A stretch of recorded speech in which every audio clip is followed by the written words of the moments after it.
Hello everyone, welcome to our YouTube channel Digital Hut Tutorial. Today we are going to show you how to change the language setting in your Facebook account.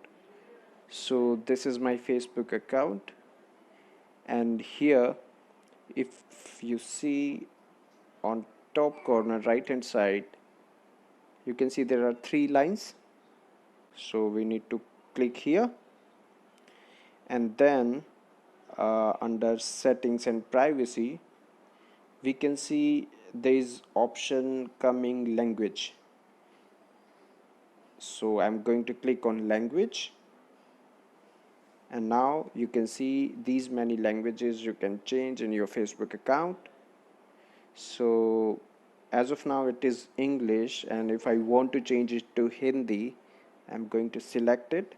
Now it is setting your profile in such a way that you can everything in the Hindi, like you can see it is saying आप क्या सोच रहे हैं, and previously it was appearing as what's in your mind.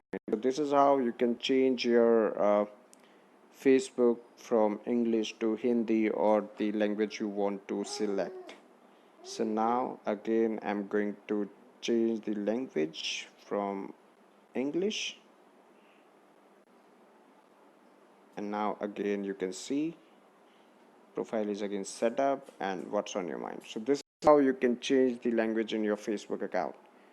Thank you guys. Thanks for watching. Please do subscribe our channel and don't forget to hit the bell button. Thanks for watching. Thanks.